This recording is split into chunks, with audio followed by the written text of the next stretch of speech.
The resource I'm going to be exploring in this video is Literably. This is an online resource for teachers to help you assess your students' fluency ability. So fluency is something that should be repeatedly assessed, obviously like a lot of things in the classroom, but it's important to monitor your students' improvement, and fluency has a lot to do with reading ability. When students can read fluently, they have a better ability to read comprehensively, to pick up on new vocabulary, that sort of thing. So obviously, fluency, like every other component of reading, is essential, and it's important that we keep track of our students' progress.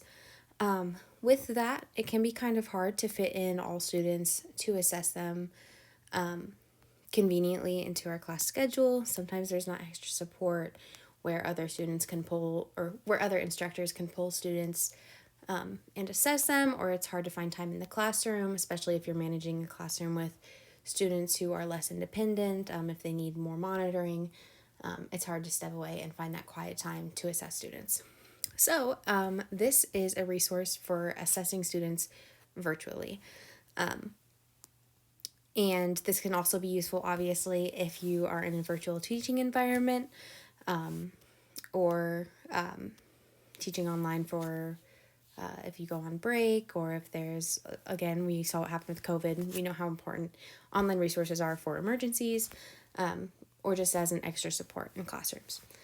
So this is the homepage in Literably. I created a class. It wasn't hard. It's a lot like all of these other sites. You just log in, you select a grade level, you can input students and name your class, put it together. So for right now, it gave me a demo student, and then I just added a random other student. But I'll go ahead and show you. You can add more students. And it's pretty simple. You just put their first name. We'll go their last name, and then you can select their grade level. So I'm going to go with second and save students. So she's automatically given a assessment based on her grade level. Usually you start 2 above or 2 below, or in the range of their grade, and then based on their performance, you can go up or down a level. So if you wanted to, you could go in, and obviously the site suggests something to you, but you can go ahead and edit it. If you know their reading level, you can adjust this so that it matches whatever level they're at the current point, their instructional level. And then you can also select different passages, and it will let you preview the passage. So say I was like, maybe she needs to start at a little bit of a lower level, even though she is at 2nd grade, we can pop her down to 1.7. So we can see the preview, and it'll show you the passage, and if you think that might not be appropriate for her, you can adjust it even further, or say, you think she needs a little bit of a higher level, you can adjust that way. So we're going to save, and it will send that to her. So obviously this works, again, like most other programs that's similar. You get a class code in your email, and you're able to send that to students. They can log in with a student login, put in your class code, and take the assessment. For right now, I'm just going to show you a demo version of it. So let's go ahead and log in as a demo student. Okay, so since this website uses my microphone, I couldn't use my microphone to record my voiceover, so I'm just going to walk through what I did here. So when you open the assessment, it starts with an overview of how the assessment works to walk students through how to use the program, and then it gives you this overview of what the passage is going to be about, and it explains what you're expected to do. So the students will see this page, and they can press start to start the audio recording, and then all they have to do is read the passage and press next. It will continue to record them until the entire assessment is finished. At the end, there is also a comprehension section. Obviously for this purpose, I am focusing on fluency, but part of fluent reading is being able to comprehend what you read after the fact. Comprehension definitely builds upon fluency. So it is important, it's just not the focus of the feature for today. So I'm just going to wait while I work through these. fast forward a little bit, you can see it brings up an option for the comprehension questions, which I just picked randomly. It gives you an option to play back what you recorded, review the comprehension questions before you submit. So I'm just finishing out the comprehension questions here. And then there's, at the end, a written response for comprehension telling you about the beginning, middle, end.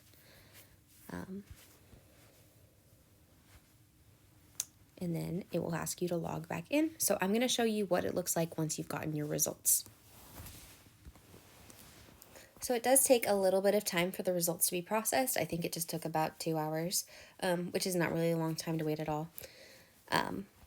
But as you can see, I took it for 2 different students. I did the demo student, and then I did another student that I created.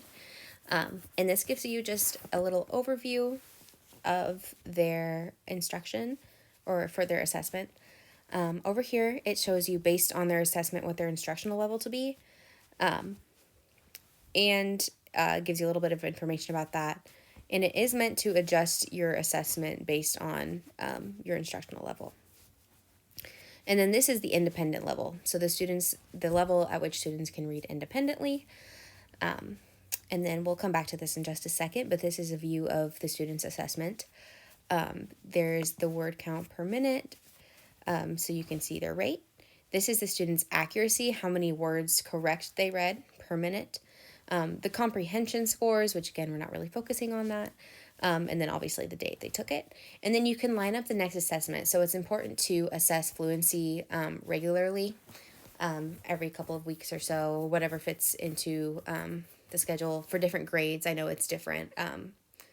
There's different frequencies with which you should test. But you can go ahead and set up the next assessment. You can see now that it has an overview of their current level, so what instructional level they should be at, that they exceed the word count per minute, that kind of thing. So it'll show all of the data. Once they've had more assessments, it'll plot more data, and you can use that to create their next assessment. So if we go ahead and click on their assessment, it'll show you the passage they're given, and there's an overview again of the assessment. There was 169 words per minute. They read 169 out of 172 words accurately. They self-corrected once. And then comprehension was at a 2 out of 5. So this obviously is not done. The assessment itself is not done by the teacher. It's done by the program. It tells you what specific mistakes were made. So you read beetle, and I do remember when I was reading aloud, I did make intentional mistakes, and these were mistakes I made, so it's fairly accurate. And then the scoring guide for the retelling, and the comprehension is down there as well, but we're just focusing on fluency, so it shows the mistakes they make and what exactly they read. So we can also, the most important part is we can listen to the student's response. So if you just wanted to use this as a way to give students leveled texts that are appropriate for their instructional level, have them read it aloud, and then hear it, and then you score it so that you're sure that you have an accurate reading of your student's ability, it does provide you with the audio. And then they'll read. So this says, Dad gave Jim a telescope for his birthday. It made everything look big. And just like physical assessments, it does have the word count for each line over here. So yeah, that's really important. I think that it does give you the opportunity to grade it for yourself. So that was Literably. Like I said, there is a bunch more ways you can use this. You can assess students' phonological awareness, phonics, spelling. I'm not sure what RAN stands for. Vocabulary comprehension. But it's just a nice tool to have if for some reason your student is out, if they're sick for a prolonged period of time, if you have to switch to virtual teaching. It's a good way to assess students and to collect data. If you just have trouble finding time to assess during class time one-on-one with a student, it's a good way to collect data that way.